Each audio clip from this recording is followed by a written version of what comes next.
Sir SEBI ने फिर F&O को लेकर नया रूल निकाल दिया है। अब क्या कर दिया? लगता है फिर बुक में चेंजेस करने पड़ेंगे। सर चेंजेस तो तब करोगे जब रूल समझ में आएगा, आधी बातें तो समझ में ही नहीं आ रही है। ऐसा कौन सा रूल ले आया अब? सबसे पहला तो ये कि एक्सपायरीज पर एक्सचेंजेस वीक में या तो थर्सडे को हो सकती है या ट्यूसडे को। हाँ ये तो अच्छी बात है ना, एनएससी वैसे भी एक्सपायरीज मंडे को लाने वाली थी, तो हम जैसे ऑप्शन सेलर्स के लिए प्रॉब्लमैटिक हो सकता था। ये तो ठीक है, पर आगे तो सुनो, समझ आ जाए ना तो बताना। तुम्हें पता है ना, I am the one stop solution for the stock market. ये सेल्फ ऑब्सेस्ड आदमी। ओआई के कैलकुलेशन को चेंज कर दिया, अब बस डेल्टा बेस्ड कैलकुलेशन होगा। अब इसका क्या मतलब है मुझे कुछ पल्ले नहीं पड़ा। देखो, इसको समझने के लिए सबसे पहले तुम्हें समझना होगा मार्केट वाइड पोजीशन लिमिट। और क्या होता है? एक पर्टिकुलर अंडरलाइंग स्टॉक का कितना maximum number of FNO contract open हो सकता है ट्रेडिंग के लिए। मतलब सपोज अभी सेबी ने नए रूल में यह भी बोला है कि market wide position limit FNO का किसी भी स्टॉक्स के लिए या तो उसके फ्री फ्लोट शेयर का 15% होगा या 65 times of their average daily delivery value. हाँ बोला तो था ऐसा कुछ कि इनमें से जो कम होगा वो कंसीडर करेगी, पर इसका मतलब क्या है? मतलब अगर सपोज किसी स्टॉक XYZ का फ्री फ्लोट मार्केट कैप, मतलब non promoter holding market cap 20,000 crore है, तो उसका 15% होगा 3,000 करोड़। और एवरेज डिलीवरी वैल्यू मतलब उस स्टॉक्स की कितनी value on an average daily delivery में जा रही है।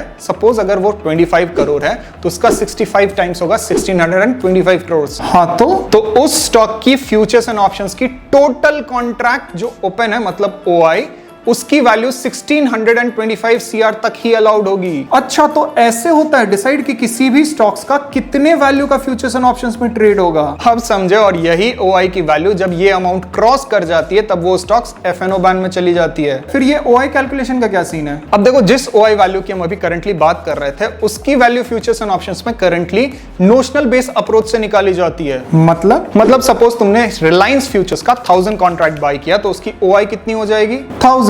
और इस OI की वैल्यू कितनी होगी? कॉन्ट्रैक्ट साइज इनटू फ्यूचर का price which is 1400 into 1000, total आएगा 14 लाख।